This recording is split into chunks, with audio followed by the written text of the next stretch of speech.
It is now officially set in stone, people. Episode 1 of the Brighton career mode. Yes, guys, I finally made it. A long awaited video. And guess what? Mr. Harry Potter, also known as Graham Potter, is officially back at Brighton Football Club. I mean, is that a surprise though? With Chelsea being so reactionary in terms of how they deal with their managers, it's pretty obvious that his fate has already been sealed. So now he's come back home and he's got a point to prove, man. Now in this second stint, we're trying to win titles, people. The tactics, the philosophy is going to be revolutionary. We're going to change football at this club, people, yeah? Us and Graham Potter and you guys, because I need you guys as helping this, yeah? But we're going to get onto that later on in this video. But first, I just want to break down the career settings, people. We have it on Ultimate, also playing in sterling currency. I don't know why we're playing dollars, but yeah. We're actually going to have the transfer window open, and us as a collective will decide whether we bring in players or not in the first window. Alright then, so we're in the main menu right now. First, what I want to do, as always when I start my career, is check the calendar. I want to see who I'm playing. So we've got Everton, Brentford away, and Liverpool at home. That right there is very tricky. At least we've got 2 games at home that month, but away from home against Brentford, that's tricky, man. I'll be so real. Then in September, we have Nottingham Forest, Chelsea at home, and Wolves away from home. That is a very harsh run of fixtures, people. So we might be a slow burner in terms of gaining form. So we are the underdogs, people. That's why we have to recruit and find a philosophy before the season starts. Now we move on to the board's expectations, and personally I don't really listen to these guys because every season or every career mode I do on this FIFA, they just chat garbage, people, you know what I mean? But let's take everything with a grain of salt. Let's take what we want from this and leave the rest, innit? Get 7 clean sheets in home league matches. To be honest, we're not going to be the most defensive team this season, so we might concede quite a lot due to how we're playing in terms of our high pressure and things like that, but we should be able to get that. If I can't get 7 clean sheets in the season, I might as well just drop the controller and just stop playing FIFA, innit? But yeah, I will set my expectations anyway. I want personally mid-table, potentially a semi-final in the FA Cup. Alright people, so I like to call it the master plan, the tactics. How we're going to play this season, we're now going to delve into the mind of Graham Potter. We're going to find a philosophy and we're going to stick to it throughout the whole of the series, people. So we're going to go with a possession-based, high-pressing style of play. Trying to keep it realistic because that's how Brighton play it in real life, obviously. As you can see on your screen, that's a 4-2-3-1.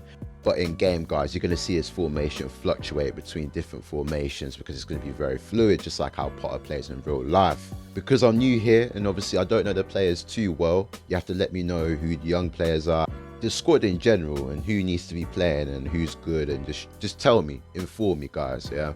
But I'm going to stick with this formation for now. But I need to really break down exactly what I want to do. I'm going to dissect this whole system for you on a tactics board, people. So here you go. So as you can see, just like on FIFA, we're lining up in a 4-2-3-1. Ignore the Reds, people. I didn't put the opposition in any type of formation because it's not my team, innit? So on paper and in the defensive phase, we will line up in a very narrow and compact 4-2-3-1. Both wingers coming back to support the fullbacks. So yeah, out of possession, very basic 4-2-3-1. Now this is where it starts to get a little complex, people. Now if you don't know football, you won't know what the hell I'm talking about. I'm going to try and simplify it for you guys, yeah? So boom, the 4-2-3-1 shape turns into a 3-2-5 formation. Now you're going to ask, well, how are you going to do that in game, etc, etc? So cool, our right back, number 2, in the 4-2-3-1, instead of him going forward, he will stay back to make a makeshift 5 at the back with the 2 centre backs. Number 3 would be our left back. He would join the front line, creating the full width on the left hand side, with number 11 coming inside instead. This will be Trossard. Now Trossard obviously does this in real life as well, so this system will complement him to a degree. Now in the right half space, you will have the number 10 in Lallana. It's good to have players, especially in the half spaces, so we can circulate the ball properly in between the lines. That's why we need a very good number 6, number 8 that can make them progressive passes into the final third. And not only that, the number 9 won't be so isolated, because I'm thinking about maybe finding replacements for Black up front. Then obviously we have number 7, which would be Solly March. Now I don't know personally if I want this guy on my team, innit? He can march his way out the door because I looked at his stats, yeah, and he just looks like a B-Tech Pulisic, innit? but we have Solly March. He will be offering the full width on the right hand side. So yeah, offensively, this is how we will set up the 3-2-5 shape. Just a little attacking pattern here. Slight change of movement from the number 6 or the number 8. It really depends on what side we're playing on. But I'm looking to maybe move McAllister further up, maybe playing in the right half space, with Caicedo playing as more of the deep line playmaker in this system that we're trying to play. So to be honest, guys, we do need some reinforcement. I'm already looking at maybe a centre attacking midfielder, a right winger, potentially a centre back that's ball playing, and a striker. So yeah, that's pretty much the breakdown in terms of how we're going to be on the ball and off the ball. Yes, I know, people, it's very complicated, and it's going to take me a lot of time to perfect it correctly because it's so demanding. Lallana cannot be in my team, people. He's only got 54 stamina. It looks like he's only got 1 lung. If one player doesn't suit the system, the whole philosophy is finished, people. This is where I need you guys, because this career mode is going to be very interactive, yeah? Me and you, teamwork, you understand? I'm going to be doing the tactics. You lot will be researching, going on YouTube, finding players that you think will suit my tactics and what I'm trying to do with my team. So as you can see on the left hand side, these are the positions that I want personally to improve on.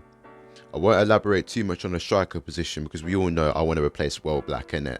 I'm not sure if it's going to be this season or in January, but I could do with another striker, preferably a young English striker, or any country, to be honest. I just want a striker that can just run in behind. That's all I want my striker to do, is literally work them channels, innit?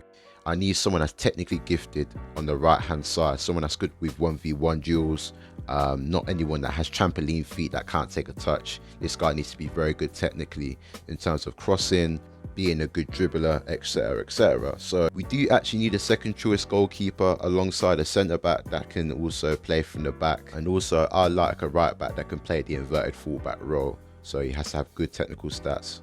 So yeah, guys, man, it'll be very helpful if you guys can go ahead, go on YouTube, do your research. I need you guys to go in ham when it comes to the scouting, but there's 2 players I need to announce for you guys to scout specifically, yeah? But we'll move on to that later on in this video. We'll just skip through pre-season. I don't even want to play through that because that's just tiring. Ladies and gentlemen, there is a god somewhere, mate. How have I found 294 potential rated players in my youth system? I am blessed, people. So we've got Thomas and we've got Vergara from Argentina. Baller. Vergara to me looks pretty much ready, man, to be in the squad. So maybe around January time when he upgrades to maybe like a 63 rated type player, we could try push him into the squad, people. Right, people, so these are the 2 guys I want you lot to scout for me. Sole and Yagate. Watch all their clips in real life, and once you've done all the scouting, let me guys know in the comment section whether they're worthy to buy or not, and if they will suit the system. Next video is a big video, guys. It'll be Brighton versus Everton, the first game of the season. Potter is back. You know how it is, man. Only W settings, man. We've done all the preparation we need leading up to this season anyway. We already know the shortlist and who we want to maybe bring in. We already have our system set, so it's all about putting all of our preparation into practice, people. But yeah, guys, I hope you've enjoyed this introduction, just a short video for you guys talking about the tactics, who we're trying to bring in. I'm also going to be starting the Q&A, so if you have any questions in terms of my career mode, make sure you drop all your questions in the comment section down below, and I'll try and address it as soon as possible, people. But anyway, guys, that is me out of here now. Make sure you like, make sure you subscribe, and I'll see you in part 2. Peace.